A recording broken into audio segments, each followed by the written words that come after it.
लेकिन आने वाले समय के लिए ये एक ऐसा युद्ध हो जाएगा जो हमेशा चलता रहेगा और आखिर में सब मारे जाएंगे। इसके बाद दिखाते हैं कि एक शादीशुदा जोड़ा पिकनिक के लिए सुनसान सी जगह पर गया है और वहाँ की ताजी हवा और फलों के मजे ले रहे होते हैं। तभी अचानक उनमें से जो औरत होती है वो कहती है कि उसको ऐसा लग रहा है जैसे वो प्रेग्नेंट है। तभी उसका पति जल्दी से अपनी चीजें उठाता है और उसको कार की तरफ लेके जाता है और वो जल्दी से कंबल और खाने की कुछ चीजें वहीं पर भूल जाते हैं। और इसी दौरान दिखाते हैं तो जंगल में कीड़े अपनी मस्त जिंदगी गुजार रहे होते हैं। तभी तीन छोटी लेडी बग्स अंडे से निकलकर जमीन पर गिर जाते हैं। उनके माता पिता उड़कर अपने बच्चों के पास जाते हैं और वो अपने बच्चों को उड़ना सिखाते हैं। पहले तो लेडी बग्स के बच्चे अच्छे से उड़ नहीं पाते, उनमें से उड़ने की कोशिश करता है लेकिन चट्टान पर गिर जाता है। लेकिन जल्दी बच्चे अपने माता पिता की नकल करते हैं और अच्छे से समझ जाते हैं कि उनको उड़ना कैसे है। उनका परिवार घास और नदियों के ऊपर उड़ते हुए मस्त मजे में जा रहा होता है कि तभी अचानक से छोटी लेडी बग को झाड़ों के पीछे से किसी के हंसने की आवाज सुनाई देती है और वो उस आवाज का पीछा करती है, जिसकी वजह से वो अपने परिवार से दूर हो जाती है। वो एक छोटी सी मक्खी का पीछा करती है जो खुशी से हंस रही होती है और वो उसका पीछा करते करते जंगल से काफी दूर चली जाती है। मक्खी जैसे एक जगह पर बैठती है तो लेडी बग भी उसके बगल में बैठ जाती है और मक्खी से बात करने की कोशिश करती है कि तभी वहाँ पर चार बड़ी मक्खियाँ आ जाती है और वो लेडी बग को घेर लेती है और बड़े ही खतरनाक ढंग से भिन भिनाने लगती है कि जैसे कि उसको खाने वाली हो। और बेचारी डरी हुई लेडी बग छलांग लगाती है और उनसे बचने की कोशिश करती रहती है, लेकिन वो उसका पीछा नहीं छोड़ते। लेडी बग को अपनी ताकत के बारे में पता नहीं होता और तभी वो अचानक एक चट्टान से टकराती है और एक दरार में गिर जाती है और इसके कारण उसका एक पंख टूट जाता है। अब मक्खियाँ उस दरार के पास बहुत देर रुकती हैं, लेकिन बाद में उड़कर वहाँ से चली जाती हैं। अब जैसे लेडी बग अपने होश में होती है तो उड़ने की कोशिश करती है, लेकिन उसके लिए सिर्फ एक पंख से उड़ना इतना आसान नहीं होता। अब शाम हो जाती है और वहाँ बारिश भी होने लगती है और फिर बेचारी लेडी बग दरार में से बाहर निकलती है और मदद के लिए चिल्लाती है, लेकिन उसकी मदद करने के लिए वहाँ पर कोई भी नहीं होता। फिर वो बारिश से बचने के लिए किसी जगह की तलाश में खुले में भटक रही होती है। तभी वो लोगों के द्वारा छोड़े गए चीनी के डब्बे में छुप जाती है और वहीं पूरी रात बिताती है। अब सुबह एक जोरदार भिनभिनाने की आवाज सुनकर वो उड़ जाती है और डब्बे के बाहर झांकती है और बाहर बहुत से कीड़े वहां के खाने को अपने साथ लेकर जा रहे होते हैं। मक्खियाँ चिप्स में जा रही होती हैं तो खटमल कुकीज और माचिस के डब्बे को जा रहे होते हैं, लेकिन जल्द ही वो माचिस के डब्बे को गिरा देती है और दूसरे खाने की चीजों के पीछे भागते हैं। तभी दिखाते हैं कि काले चींटियों का एक झुंड वहाँ से गुजरा होता है और तभी उनके लीडर को चीनी की खुशबू आती है और वो डब्बे की तरफ भाग कर जाता है। उन्हें अपनी ओर आते हुए देखकर लेडी बग वापस डब्बे में घुस जाती है और चींटी का ध्यान लेडी बग पर जाता ही नहीं। उनका लीडर चीनी को सूंघता है और फिर थोड़ा सा चक्कर देखता है और उसको चीनी को एक बार चखने से ही बहुत खुशी मिलती है। फिर वो अपने सभी साथियों को सिग्नल भेजता है और सबको कहता है कि बाकी सबको गिरा दो और इस डब्बे की तरफ आओ। अब बाकी चींटियां ऐसा ही करती हैं। वो डब्बे के नीचे इकट्ठा होकर उसको उठाती हैं और अपने घर की तरफ लेके जाने लगती है। इसीलिए लेडी बग अब लंबी यात्रा पर निकल जाती है। अब रास्ते में चींटियां डब्बे को झुकाती हैं, जिस वजह से चीनी के क्यूब्स लेडी बग के ऊपर गिर जाते हैं। वो रुकने की कोशिश करती है, लेकिन अब चींटियां डब्बे को पत्थर से गिरा देती हैं, तो लेडी बग डब्बे से बाहर गिरकर बेहोश जाती है। अब चींटियां बिखरी हुई चीनी के क्यूब्स को इकट्ठा करने लगती हैं और फिर लेडी बग की मदद करने जाती हैं। इसी बीच एक छिपकली की नजर उन पर पड़ती है और वो उनके पीछे पत्थरों पर चढ़कर वहाँ से चिल्लाती है और चींटियां उसे डरकर चीनी के क्यूब्स के पीछे छुप जाती हैं। अब छिपकली चींटियों के लीडर से पूछती है और उसको खाने की तैयारी करने लगती है, लेकिन तभी लेडी बग वापस होश में आती है और वह जल्द ही डब्बे के अंदर जाती है और अंदर से आवाज निकालने लगती है, जिससे छिपकली डर जाती है और वहाँ से भागकर पत्थरों में छुप जाती है। अब खतरा टल चुका होता है, इसलिए चींटियां डब्बे के पास पहुँचती है और लेडी बग से बात करती है। लेडी बग उनको बताती है कि वह उड़ नहीं सकती, इसलिए चींटियां उसको उनके साथ चलने के लिए कहती हैं और फिर इस तरह वो अपना सफर शुरू करते हैं।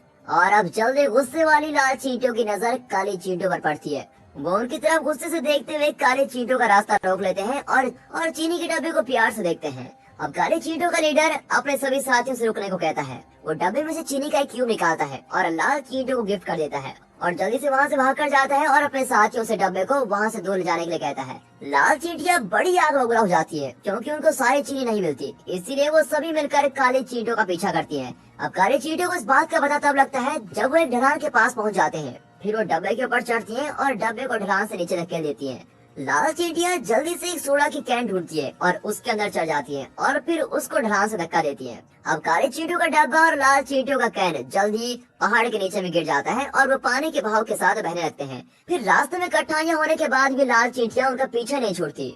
तभी एक जोर के झटके की वजह से लेडी बग डब्बे से निकलकर पानी में गिर जाती है और तो पानी में एक मछली उसका पीछा करने लगती है। लेडी बग तेजी से नीचे की ओर जाती है, लेकिन मछली उसका पीछा करते करते पत्थरों से टकरा जाती है, लेकिन फिर भी वो उसका पीछा नहीं छोड़ती। अब काली चींटियां अपनी नए दोस्त को बचाने का फैसला करती है, इसीलिए वो एक दूसरे को पकड़कर एक जंजीर बनाती है, और इस तरह वो लेडी बग को बचा लेते हैं। अब इसके बाद उनके रास्ते में एक बहुत ही बड़ा झरना पड़ता है, इसीलिए वो जल्दी से डब्बे के अंदर घुस जाती हैं और फिर झरने से नीचे गिर जाते हैं। मछली और लाल चींटियां भी उनके पीछे पीछे उस झरने से गिर जाती हैं। अब मछली और लाल चींटियों का कैन नीचे अटक जाता है, लेकिन लाल चींटियां पानी में तैरकर वहां से बच निकलती हैं। अब काले चींटियां और लेडी बग बचते हुए चीनी के क्यूब्स को लेते हैं और वापस अपने घर के रास्ते पर निकल पड़ते हैं। और जब वो रास्ते में चल रहे होते हैं तो लेडी बग को कुछ जानी पहचानी भिनभिनाने की आवाज सुनाई देती है। फिर वो पास में ही एक लेडी बग के झुंड को देखती है और उनको देखकर ऊपर उड़ने की कोशिश करती है, लेकिन एक पंख होने के कारण वो ज्यादा ऊपर नहीं उड़ पाती और फिर दुखी होकर वो वापस से चींटियों के पीछे जाने लगती है।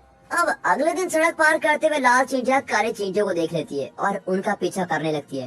काली चींटियां मौके का फायदा उठाती है और कार के पास आने के बावजूद रुकती नहीं और लाल चींटियों का लीडर भी उनका पीछा करने से नहीं रुकता, लेकिन उसके साथ ही चींटियां कार से टकराकर अपने लीडर के साथ नहीं जाती और वहां से भाग जाती हैं और बड़ी मुश्किल से काली चींटियां कार के नीचे कुचले जाने से बच जाती है और फिर जल्दी वो अपने घर तक पहुंचने में कामयाबी होती है। लेडी बग भी उनके साथ पहुंच जाती है और देखती है कि अंदर सभी बहुत ही व्यस्त हैं। हर एक चींटी अपने लाए सामान को रानी के सामने रखती है और अगर वो इससे संतुष्ट होती है तो वो उनको एक अंडा देती है। जैसे ही रानी चीनी को खाती है तो वो बहुत ही खुश हो जाती है और ढेर सारे अंडे देती है। अब इस दौरान लाल चींटियों का लीडर काली चींटियों के घर का पता लगा लेता है और वो गुस्से में अपनी रानी के पास भागता हुआ जाता है और इस बारे में सब कुछ बताता है।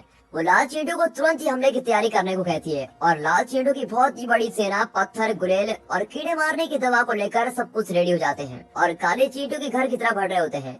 अब रात भी हो चुकी है और काली चींटियों की बस्ती इस वक्त बिल्कुल शांत होती है। लेडी बग के साथ सभी सो रहे होते हैं। वे अपने परिवार के साथ एक घास के मैदान के ऊपर उड़ने का सपना देख रही होती है। लेडी बग अपने परिवार को याद करते हुए उड़ जाती है और चींटियों के घर के सबसे ऊपर वाले हिस्से पर चली जाती है। वहाँ पहुंचकर उसको पता लगता है कि उसका दूसरा पंख वापस आने लगा है। इसका मतलब है कि लेडी बग जल्दी वापस उड़ पाएगी, जिसकी वजह से बहुत ही खुश होती है। अब सुबह की वक्त काली चींटियों को भिनभिनाने की आवाज आती है, जिसकी वजह से वो उठ जाती है और वो बाहर जाकर देखते हैं तो लाल चींटियों को एक बहुत बड़ी सेना उनके घर के पास आ रखी होती है और फिर गोला बारूद फेंकना शुरू भी कर देते हैं। काली चींटियां अपने बचाव के लिए दुश्मन के ऊपर रुई की डंडियां, गोलियां और नमक से हमला करती हैं, लेकिन लाल चींटियों के हमले उनका ज्यादा नुकसान करते हैं। अब हालात को देखते हुए काली चींटियों की रानी चींटियों के लीडर और लेडी बग को चींटियों के साइंटिस्ट के पास भेजती है और इस समस्या के बारे में जानने के बाद वो अपने रखे सामान में देखता है तो उसको वहाँ पर एक माचिस की डिब्बी और पटाखे दिखते हैं। फिर काले चींटियां पटाखों को अपने घर के ऊपर रखती हैं, लेकिन उनके दुश्मन भी शांत नहीं रहते। वो उनके घर के दरवाजे पर हमला करने की तैयारी कर रहे होते हैं। अब काली चींटियों का लीडर माचिस के डब्बा खोलता है और देखता है कि उसके अंदर तो सिर्फ एक तिल्ली बची हुई है और फिर वो माचिस के डब्बे पर बने निर्देशों को पढ़ता है और उस तिल्ली को जलाता है। फिर वो उनको पटाखे पर लगाता है और वहाँ पर एक खतरनाक विस्फोट। वो पटाखा घूमकर लाल चींटियों पर गिरता है और धमाके की वजह से बहुत सी चींटियां लाल हो जाती हैं, लेकिन वो तिल्ली जल्दी बुझ जाती है और अब इस धमाके से दुश्मन और भी ज्यादा गुस्सा हो जाता है और अब वो उन पर बिल्कुल खतरनाक तरीके से हमला करने वाले हैं। तभी लेडी बग को एक बात याद आती है और उसको याद आता है कि कुछ समय पहले उसने इंसानों के छोड़े हुए एक माचिस के डब्बे को देखा था। फिर वो जल्दी से ये बात चींटियों को बताती है और उनको वादा करती है कि वो उड़कर माचिस के डब्बे को लेकर आएगी, लेकिन वो कहती है कि मुझे उड़ने की शुरुआत के लिए मदद चाहिए और फिर चींटियां उसके लिए कागज का एक जहाज बनाती है और लेडी बग उसके ऊपर बैठकर उड़ना शुरू कर देती है और फिर काले चींटियां उसके जल्द वापस आने की उम्मीद करती हैं। लेडी बग जल्दी से बिना किसी परेशानी के उड़कर वहां पहुंच जाती है, क्योंकि उसका दूसरा पंख पूरी तरह से आ चुका होता है और वो माचिस के डब्बे को उठाने की कोशिश करती है, लेकिन उसकी नजर एक मकड़ी पर जाती है जो धीरे धीरे उसकी तरफ बढ़ रही होती है। फिर वो मकड़ी उस माचिस के डब्बे को उठा लेती है और अपने बिल की ओर लेके जाती है और लेडी बग भी उसका पीछा करती है और मकड़ी अपने घर पर शाम तक पहुंचती है। वो एक खिलौने वाले किले में रहती है और लेडी बग चोरी छुपे मकड़ी के घर में घुस जाती है और अंदर पहुंचकर उसको पता लगता है कि मकड़ी को जाल बनाने के लिए माचिस की जरूरत थी, लेकिन इससे पहले कि वो कुछ करने के बारे में सोचती, उससे पहले एक मेंढक उसको पकड़ लेता है जो खिड़की से उसको खींच रहा होता है। अब लेडी बग अपने पंजे झटपटाती है और खिड़की को पकड़ लेती है, लेकिन मेंढक लगातार उसको खींच रहा होता है, जिसकी वजह से खिलौने का महल मेंढक के ऊपर गिर जाता है और वो मर जाता है और अब लेडी बग भी बेहोश हो जाती है और एक बार फिर से खुद को अपने परिवार के साथ घास के ऊपर उड़ने का सपना देखती है। फिर जल्दी वो देखती है तो वो मकड़ी के घर में उड़ती है और मकड़ी बहुत ही खुश है कि ये मेंढक मर गया और वह सोचती है कि ये लेडी बग की वजह से हुआ है, इसलिए वो लेडी बग को खाने के लिए कुछ देती है और उसकी जरूरत को समझकर वो माचिस की डब्बी उसको दे देती है। अब लेडी बग माचिस के डब्बे को पकड़ती है और चींटियों की मदद करने के लिए वापस जाने लगती है। तभी रास्ते में उसको कुछ मक्खियां दिखाई देती है जो एक और लेडी बग को बहुत परेशान कर रही होती है। अब ये देखकर वो माचिस के डब्बे को वहीं छोड़ देती है और मक्खियों से निपटने के लिए उनके पास जाती है। वो उन मक्खियों का ध्यान अपनी ओर खींचती है और उन्हें हाईवे की ओर लेके जाती है और तभी एक कार बहुत ही तेजी से आ रही होती है, जिसमें लेडी बग तो बच जाती है, लेकिन वो मक्खियां उसमें टकराकर नीचे गिर जाती हैं। और अब लेडी बग उसी दूसरी लेडी बग के पास जाती है जिसको मक्खियां परेशान कर रही थी। वो एक दूसरे से बात करती है और बहुत ही जल्द लेडी बग उससे वापस आने का वादा करती है। अब माचिस के डब्बे को पकड़कर वो पूरी तरह तबाह हुए चींटों के घर की तरफ बढ़ती है। वो लाल चींटों की सेना के ऊपर से उठती है और माचिस के डब्बे को काले चींटों के घर के ऊपर लेके जाती है। चींटों का लीडर उसका शुक्र अदा करता है और अब काले चींटियां लाल चींटों पर माचिस के डब्बे से पटाखों को जलाकर हमला करती है और पटाखे घूम घूम कर जमीन पर गिरते हैं और धमाका करते रहते हैं। और धमाके की वजह से वहाँ पर चींटों के जहर के टैंक में बहुत ही बड़ा धमाका होता है, जिसकी वजह से लाल चींटों को पीछे हटना पड़ता है। अब लाल चींटियां हार जाती है, लेकिन काले चींटों के घर के आसपास बहुत आग लग जाती है और काले चींटियां और लेडी बग घर के अंदर छुपे रहते हैं। तभी उनको एक अजीब सी आवाज सुनाई देती है। एक हवाई जहाज चींटों के घर के ऊपर से उड़ता है और आग को झाग की मदद से बुझाता है। आग बुझ जाती है, लेकिन झाग की वजह से चींटों का घर भी तबाह हो जाता है। फिर बची हुई चींटियां और लेडी बग मलबे से बाहर निकलती है और चुपचाप अपने आसपास देखती हैं। और फिर धीरे धीरे कुछ समय बीत जाता है और लेडी बग बड़ी हो चुकी है और वो अपने उस दोस्त के साथ होती है जिसको उसने उन मक्खियों से बचाया था। उनके 5 बच्चे होते हैं जो पहले उड़ना सीख चुके हैं। लेडी बग का पूरा परिवार घास के मैदान के ऊपर उड़ता है और अपनी शांत जिंदगी मजे से जीता है। और मेहनती काली चींटियां वापस अपने घर को बना लेती है। और यहाँ लेडी बग उन चींटों को नहीं भूलती जिसने उसकी मदद की थी। वो रोज एक सुंदर सी जगह पर मिलते हैं और सूरज के डूबने का मजा लेते हैं। और दोस्तों, यहाँ पर ये मूवी खत्म होती है। इस मूवी से आपको क्या सीखने को मिला, कमेंट कर जरूर बताइएगा। और अच्छी लगी हो तो वीडियो को लाइक और चैनल को सब्सक्राइब भी करें। And finally thanks for watching.